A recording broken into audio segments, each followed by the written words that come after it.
মুক্তিযুদ্ধের চেতনাই হচ্ছে আমাদের একমাত্র লক্ষ্য। লাখো শহীদ রক্ত দিয়ে গেছে, লাখো মা বোন নির্যাতিতা, তাদের এই অবদান ভুললে চলবে না, এটা মনে রাখতে হবে। কারণ পাকিস্তানি হানাদার বাহিনী আর রাজাকার বাহিনী যেভাবে এদেশের অত্যাচার করেছে, আমার খুব দুঃখ লাগে কালকে যখন শুনি রোকেয়া হলে ছাত্রীরাও বলে তারা রাজাকার। তারা কি জানে ৭১ সালে ২৫শে মার্চ কি ঘটেছিল? সেখানে ৩০০ মেয়েকে হত্যা করেছিল, ৪০ জন মেয়েকে রেপ করেছিল এবং এদের ধরে নিয়ে পাকিস্তানি ক্যাম্পে নিয়ে গিয়েছিল। সেই ক্যাম্পে কি অবস্থায় ছিল? অনেক মেয়ে শাড়ি বা ওড়না দিয়ে ফাঁসি দিয়েছিল বলে তাদের কাপড় পরতে দেওয়া হতো না, ওই একটা পেটিকোট পরিয়ে বসিয়ে রাখতো। দিনের পর দিন তাদের উপর পাশবিক অত্যাচার হতো। তখন যখন তাদেরকে উদ্ধার করা হয়, এমনকি একজন আমাদের মিত্র শক্তি ভারতীয় একজন শিখ সৈন্য তার মাথার পাগড়ি খুলে ওই উদ্ধারকৃত মেয়েকে তার গায়ে পেঁচিয়ে তাকে উদ্ধার করে নিয়ে আসে। এটা একটা ঘটনা না, এরকম বহু ঘটনা। আমরা মেয়েরা বসে থাকতো না, তারাও কিন্তু কাজ করতো। পিরোজপুরের যে মেয়েটা, তাকে ধরে নিয়ে যায় ক্যাম্পে, রান্না করতো এবং তার উপর পাশবিক অত্যাচার হতো, কিন্তু ওরই ফাঁকে সে ওদের খবর নিয়ে সেই নদী সাঁতরে পার হয়ে রাত্রেবেলা চিতলমারিতে যেয়ে সে মুক্তিযোদ্ধাদের কাছে খবর দিয়ে আসতো। ধরা পড়ার পরে তাকে গাড়িতে, দুটো গাড়ির সঙ্গে তার দুই পা বেঁধে সেই গাড়ি দুদিকে টেনে তাকে ছিঁড়ে টুকরো টুকরো করে ফেলা হয়। এসব অত্যাচার, রাস্তা রাস্তায় লাশ পড়ে থাকে, এরা দেখেনি, তাই নিজেদের রাজাকার বলতে তাদের লজ্জা হয় না। হ্যাঁ, আমাদের গেরিলা যুদ্ধ হয়েছে, এখানে কেউ শান্তি কমিটিতে, কেউ রাজার কমিটিতে ছিল, কিন্তু অনেকে মানুষের ক্ষতি করেনি।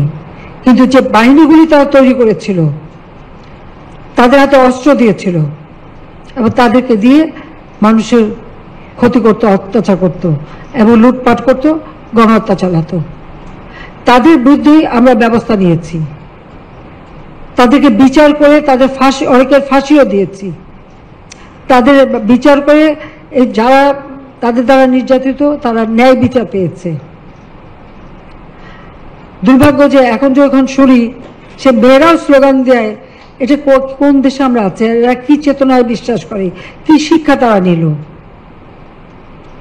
কি তারা শিখলো? সেটাই আমার এখন প্রশ্ন।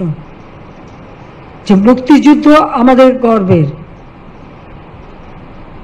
জাতির পিতার একটি ডাকে এদেশের মানুষ ঘর বাড়ি পরিবার পরিজন সবকিছু ছেড়ে দিয়ে রণক্ষেত্রে চলে গেছে, জীবনের মায়া ত্যাগ করে যুদ্ধ করে বিজয় এনে দিয়েছে।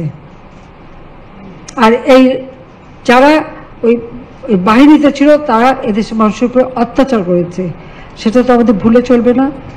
আমাদের সেই শিক্ষা নিয়ে এগিয়ে যেতে হবে, মুক্তিযুদ্ধের চেতনা নিয়ে, তাহলে এদেশ এগিয়ে যাবে। এবং সেটা যে বাস্তবতা, ৭৫-এর পর থেকে যারা ক্ষমতায় ছিল, প্রথমে ২১ বছর, তারপর ৯ বছর, দেশকে কি দিতে পেরেছে? কিচ্ছু দিতে পারেনি।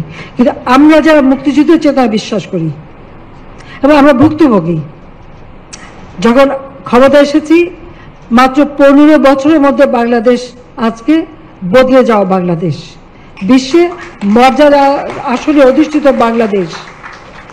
সেই দরটা তো থাকতে হবে। যা এটা অত্যন্ত দুঃখজনক যে আমি আর কথা না বাড়িয়ে এটুকু বলবো যে অনেক সময় নিলাম, অনেক লম্বা বক্তৃতা দিয়ে ফেললাম। তা আপনারা ভালো থাকেন, সুস্থ থাকেন এবং আজকে যারা পুরস্কার পেয়েছেন তাদেরকে আবারও ধন্যবাদ জানাই। এবং সেই সাথে আসুন দেশটাকে এগিয়ে নিয়ে যাই। এই বাংলাদেশ কারোর কাছে হাত পেতে চলবে না, মাথা নত করে চলবে না।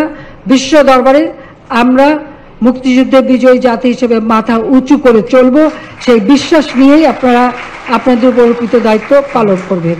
সবাইকে ধন্যবাদ। জয় বাংলা, জয় বঙ্গবন্ধু, বাংলাদেশ চিরজীবী হোক।